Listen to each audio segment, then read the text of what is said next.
ئەگەر تۆ طالب علمێکی پاک و ڕاست بیت ئەبێ نەزەری خۆت بپارێزی. ئیمامی شافعی ڕەحمەتی خوای لێبێ على شکایەتی خۆم برد بۆ لای ئیمامی وەکیع الجەڕاح شەیخ ئیمامی شافعیە ئەڵەوتم پێی حفظەکەم هەستەکەم باش نییە فأرشدني إلى ترك المعاصي على بيي موت أي شافعي واز دس لتاوان هل بقرا فإن العلم نور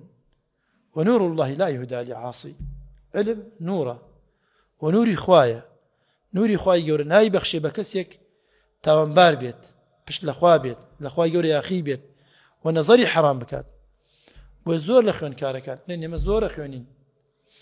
بەڵام هیچ استفادە ناکەین هەرچەندە شتمان پێ لەبەر ناکرێت وە کارەکەی ئەوەیە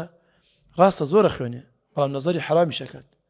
ئەو نەزەرە حرامەت چاوی کوێرەکات دەرونی کوێرەکات هەرچی خانەکانی مێشکێ تەسکێکاتەوە ناڵشت وەربگرێت بۆیە ئەگەر ئەی کەسێکی دەوێت سەرکەوتوو بێ لە ژیانی خوێندنە ئەبێ یەکەم دەرد وازی لێبێنێت چییە نەزەری حرامە خۆی گەورە فەرموویەتی يعلم خائنة الأعين وما تخفي الصدور خواهي قول آقداري أو كسانا وتشاو بغاينا وتشاوان غاينا وخيانتي تشاوان هي ابن عباس رحمتي قائل بتفسيرهم آياتاك عليه على خائنة الأعين أو كسانا كتشيا كان لجياني أنا عشان جيقايك شوينك هتاكو بزانا لدولو بنيان كس آقاي لأنيا أو أن سيري حرامكا هەر ئەوەندە زانیان کە کەسێک سەیرانەکات یان کەسێک مراقبەیانەکات ڕێک خوانەکەن بە پیاو چاکێک و نەزەریان سەرفەکەن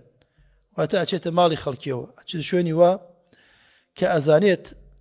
خەڵکی سەیرەکە خۆی بە کەسێکی چاوپارێز دەرەخات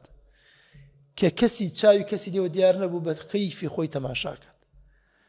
ئەگەر چی ئەمە مباشر بێت یان ئەگەر لە مۆبایلا بێت لە شوێنێکە دانیشتێت بزانە خەڵکی لە دەوروبەری ئاگاداریتە